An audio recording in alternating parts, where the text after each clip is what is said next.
여러분 안녕하세요. 오늘은 여러분의 삶을 바꿀 수 있는 아주 강력한 방법을 소개해 드리려고 합니다. 바로 당신을 이용하려는 사람을 막는 5초 대응법입니다. 혹시 주변에 당신을 이용하려는 사람들이 있나요? 친구, 동료, 심지어 가족까지. 이런 상황에서 어떻게 대처해야 할지 막막하셨죠? 오늘 이 영상을 통해 단 5초 만에 그들을 멈추게 할 수 있는 비법을 알려드리겠습니다. 준비되셨나요? 그럼 시작해 볼게요. 먼저 우리가 흔히 겪는 상황을 떠올려 봅시다. 예를 들어 오랜만에 연락한 친구가 갑자기 돈을 빌려달라고 하거나 직장에서 동료가 자기 일을 떠넘기려고 할 때, 또는 가족이 죄책감을 유발하며 무리한 부탁을 할 때, 이런 순간들 정말 짜증나고 힘들죠. 하지만 오늘 여러분께 드릴 이 5초 대응법을 사용하면 이런 상황에서 단호하면서도 품위 있게 대처할 수 있습니다. 자, 그럼 그 비법은 무엇일까요? 바로 이 한마디입니다. 지금은 그걸 도와줄 수 없어요. 간단하죠. 하지만 이 말이 왜 이렇게 강력한지, 어떻게 작동하는지 설명해 드릴게요. 이 대응법의 힘은 세 가지 요소에서 나옵니다. 첫째, 정중함. 이 말은 상대방을 공격하지 않으면서도 당신의 입장을 분명히 전달합니다. 둘째, 명확함. 도와줄 수 없어요라고 딱 잘라 말함으로써 상대방이 더 이상 요구할 여지를 주지 않습니다. 셋째, 경계 설정. 이 말은 당신이 자신의 시간과 에너지를 소중히 여긴다는 것을 상대방에게 알리는 신호입니다.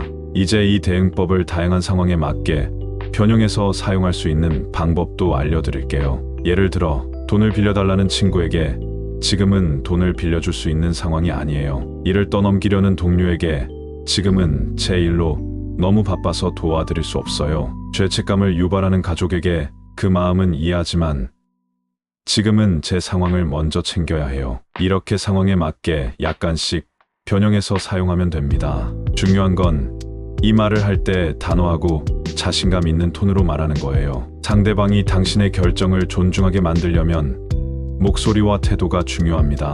목소리는 차분하게, 하지만 단호하게. 가능하다면 눈을 마주치고 자세를 곧게 펴세요.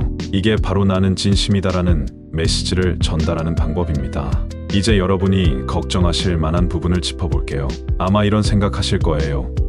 이렇게 말하면 상대방이 기분 나빠하지 않을까? 내가 이기적으로 보이면 어쩌지? 하지만 기억하세요. 경계를 설정하는 건 이기적인 게 아니라 자기 자신을 존중하는 행동입니다. 여러분의 시간과 에너지는 은행 계좌와 같아요. 남들이 함부로 인출하게 두면 안 되죠. 당신이 먼저 자신을 지켜야 합니다. 제가 직접 경험한 이야기를 하나 들려드릴게요. 얼마 전 한 지인이 갑자기 주말에 이사 도움을 요청했어요. 저는 이미 다른 계획이 있었고 솔직히 피곤해서 도와주기 싫었죠. 그래서 이렇게 말했어요. 지금은 도와줄 수 없어요. 상대방은 조금 놀란 표정이었지만 제 결정을 존중해줬습니다. 그 순간 정말 해방감을 느꼈어요. 여러분도 이 말을 사용해보세요. 얼마나 강력한지 직접 느껴보실 수 있을 거예요. 여기서 한 걸음 더 나아가 이 대응법을 사용할 때 흔히 맞닥뜨리는 심리적 장벽에 대해 이야기해 볼게요. 사실 많은 사람들이 이 말을 꺼내기 어려워합니다. 왜냐하면 상대방이 어떻게 반응할지, 혹시 관계가 어색해질까봐 두려워하기 때문이죠. 하지만 생각해 보세요. 당신이 경계를 설정하지 않으면 결국 스트레스와 부담을 떠안게 되는 건 당신입니다. 상대방이 실망하거나 화를 낸다고 해도 그건 그들의 감정일 뿐이에요. 당신은 그걸 책임질 필요가 없습니다. 중요한 건 당신이 자신의 경계를 지키는 데 집중하는 겁니다. 그렇다면 상대방이 계속해서 요구를 밀어붙이면 어떻게 해야 할까요? 이럴 때는 반복해서 같은 말을 해주세요. 예를 들어 정말 미안하지만 지금은 도와줄 수 없어요라고 계속 말하세요. 상대방이 당신의 결정을 받아들일 때까지 반복하는 거예요. 이 방법은 부러진 레코드 기법이라고도 불립니다. 처음에는 어색할 수 있지만 꾸준히 반복하면 상대방도 결국 당신의 경계를 존중하게 됩니다. 이 과정에서 중요한 건 감정적으로 휘둘리지 않는 거예요. 차분하게, 하지만 단호하게 당신의 입장을 지키세요. 이제 이 대응법을 한층 더 업그레이드 할 수 있는 보완 기술을 알려드릴게요. 첫 번째는 감정 표현입니다. 상대방의 입장을 완전히 무시하기보다는 그들의 감정을 조금 인정해주는 거예요. 예를 들어, 지금은 도와줄 수 없어요. 하지만 당신의 상황을 이해해요라고 말해보세요. 이렇게 하면 상대방이 당신의 거절을 덜 개인적으로 받아들이고 더 부드럽게 수용할 가능성이 높아집니다. 이건 단호함과 따뜻함을 동시에 보여주는 방법이에요. 두 번째 기술은 대안 제시입니다. 당신이 직접 도울 수는 없어도 다른 해결책을 제안해보는 거예요. 예를 들어, 지금은 도와줄 수 없지만 대신 다른 방법을 찾아볼게요라고 말할 수 있습니다. 이렇게 하면 상대방이 완전히 거절당했다고 느끼지 않고 대화가 더 건설적으로 이어질 수 있어요.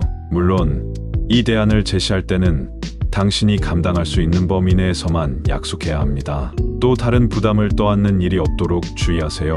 이 대응법이 왜 이렇게 효과적인지 심리학적인 관점에서 조금 더 깊이 들어가 볼까요? 우리는 인간관계에서 서로의 기대와 요구에 민감하게 반응하도록 진화해왔습니다. 그래서 누군가의 부탁을 거절하는 게 불편하게 느껴지는 건 자연스러운 일이에요. 하지만 문제는 이로 인해 자신의 경계를 지키지 못하면 자기 존중감이 낮아지고 장기적으로 스트레스와 불만이 쌓인다는 점입니다. 이 5초 대응법은 당신에게 선택권을 돌려줍니다. 상대방의 요구에 무조건 끌려가지 않고 당신의 시간과 에너지를 스스로 통제할 수 있게 해줘요. 심리학에서는 이런 경계 설정이 건강한 자아를 유지하고 균형 잡힌 관계를 만드는데 필수적이라고 봅니다. 실제로 경계를 잘 설정하는 사람들은 더 행복하고 만족스러운 삶을 산다는 연구 결과도 있어요. 예를 들어, 직장에서 불필요한 업무를 거절할 줄 아는 사람은 번아웃, 그러니까 소진 증상을 겪을 확률이 낮습니다.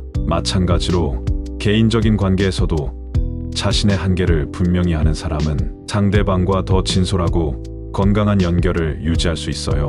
그러니 이 대응법은 단순히 순간을 모면하는 기술이 아니라 당신의 삶 전체를 더 나은 방향으로 이끄는 도구라고 생각해 보세요. 이제 실생활에서 이 대응법을 적용해 볼 수 있는 구체적인 예시를 몇 가지 더 들어볼게요. 상상해 보세요. 당신이 퇴근 후 집에서 쉬고 있는데 친구가 전화해서 급하게 공항까지 태워달라고 부탁합니다. 이때 이렇게 말할 수 있어요. 미안하지만 지금은 그럴 수 없어요. 내가 좀 피곤해서 쉬어야 할 때라서.